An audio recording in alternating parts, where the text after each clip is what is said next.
भारताविरुद्ध मालदीव आणि चीनचा आणखी एक कट आता समोर आलेला आहे। मालदीव जवळ 6 दिवसांपासून चीनी जहाज हे डेटा गोळा करत असल्याचं दिसतंय। हिंदी महासागरामध्ये लक्षद्वीप पासून 700 किलोमीटर अंतरावरती चीनकडून हेरगिरी केली जात असल्याचं दिसतंय। मालदीवनं गुप्त पद्धतीनं चीनच्या जहाजाला आपल्या एक्सक्लुझिव्ह इकॉनॉमिक झोन म्हणजेच EEZ मध्ये डेटा गोळा करण्यासाठी मंजुरी दिलेली आहे। श्रीलंकेने जहाजाला डेरा टाकण्यासाठी परवानगी नाकारल्याच्या नंतर चीनने आता मालदीवच्या सोबत हातमिळवणी केल्याचं कळतंय। त्यामुळे भारताच्या विरोधामध्ये मालदीव आणि चीन या दोन देशांचा आणखी एक कट असल्याचं समोर येत आहे। कारण मालदीवच्या जवळ 6 दिवसांपासून एक चीनी जहाज सध्या दिसतंय आणि हे चीनी जहाज गेल्या 6 दिवसांपासून वेगवेगळ्या पद्धतीचा डेटा गोळा करण्याचं काम करतंय। याआधी चीनने याबद्दल श्रीलंकेकडे विचारणा केली होती, मात्र श्रीलंकेने या सगळ्याला नकार दिला आणि त्यानंतर मालदीव सोबत चीनने हातमिळवणी केल्याचं दिसतंय आणि यानंतर मालदीवने चीनला अशा पद्धतीचा डेटा गोळा करण्यासाठी परवानगी दिली आहे।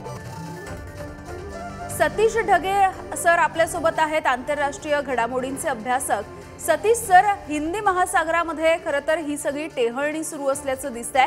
भारताच्या विरोधामध्ये चीनकडून आणखी एक कट होत असल्याचं उघड झालंय, मात्र ज्या पद्धतीचा डेटा जमा केला जातोय तो नेमका काय असतो?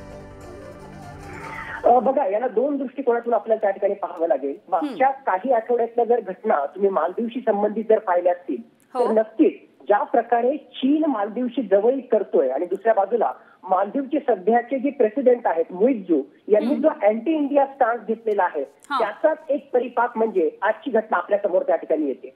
मुळात जे आहे चायनाची ही हिस्ट्री राहिलेली आहे की दुसऱ्या देशाच्या हद्दीमध्ये त्या ठिकाणी घुसणं, सागरी हद्दीमध्ये घुसणं, एक्सक्लुझिव्ह इकॉनॉमिक झोन मध्ये घुसणं, जे मुळात UN clause United nations convention on law of सीच्या विरोधात आहे आणि तिथे जाऊन जे आहे रिसर्चच्या नावाखाली आपले शिप त्या ठिकाणी घेऊन गेलं आणि अत्यंत महत्वाची माहिती गोळा करून जे जवळची राष्ट्र आहेत त्यांच्यासाठी स्ट्रॅटेजिकली जी महत्वाची राष्ट्र आहेत त्यावर जे पाळत ठेवलं।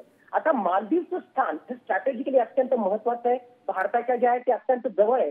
काही किलोमीटर अंतरावर आपल्या भारतापासून त्यांची सागरी हद्द, मालदीवची सागरी हद्द येते आणि आता चीननं जर त्या ठिकाणी अशा प्रकारे आपलं बस्तान बसवलं, तिथून जो आहे महत्वाचा डेटा गोळा केला तर नक्कीच तो भारताच्या सुरक्षिततेशी संबंधित, भारताची जी महत्वाची ॲटॉमिक एनर्जी सेंटर्स आहेत साऊथ इंडियामध्ये त्याच्याशी संबंधित असू शकतो आणि हा सुरक्षेशी संबंधित डेटा चायनाकडे जर त्या ठिकाणी उपलब्ध त्या ठिकाणी झाला तर नक्कीच येणाऱ्या काळामध्ये भारताच्या सुरक्षिततेला सुद्धा मोठा धोका निर्माण होऊ शकतो। मुळात जर आपण पाहिलं तर ते पाकिस्तानचं ग्वादार बंदर असो किंवा श्रीलंकेचं हंबनटोटा बंदर असो किंवा आता मालदीवमध्ये असं बस्तान बांधणं, हा जो मागचा प्रकार चायनाद्वारे चालू आहे तो नक्कीच भारताला घेरण्याचा प्रकार आहे, भारताच्या सुरक्षा व्यवस्थेला छेद देण्याचा प्रकार आहे। अगदी सतीश सर, खरं तर चीनच्या या सगळ्या कुरघोड्या आपण आधी सुद्धा पाहिल्या आहेत, म्हणजे शत्रूचा शत्रू तो आपला मित्र, अशी काहीशी रणनीती आता चीन मालदीव बद्दल करताय का?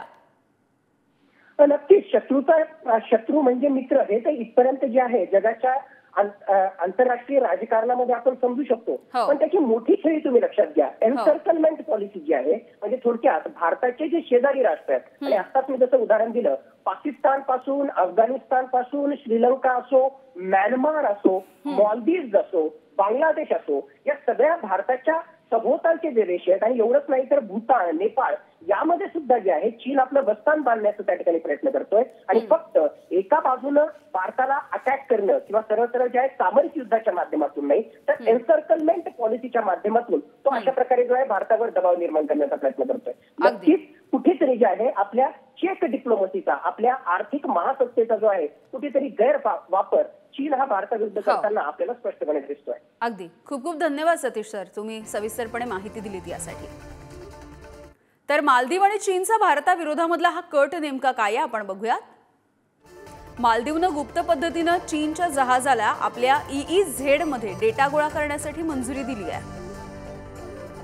हे जहाज उपग्रहाद्वारे डेटा थेट चीनला पाठवतं, ते सामरिकदृष्ट्या महत्त्वाचं आहे। लक्षद्वीप पासून अगदी 700 किलोमीटरवरती चीनचं हे जहाज सध्या हेरगिरी करत आहे। भारत या क्षेत्राचा सुरक्षेचा पुरवठादार आहे आणि इथल्या हालचाल भारताला प्रभावित करते। मालदीवचं वाढतं चीन समर्थन आणि भारताशी कटुता या दरम्यान ही हेरगिरी ही भारताच्या हिताच्या विरोधात असल्याचं दिसतंय.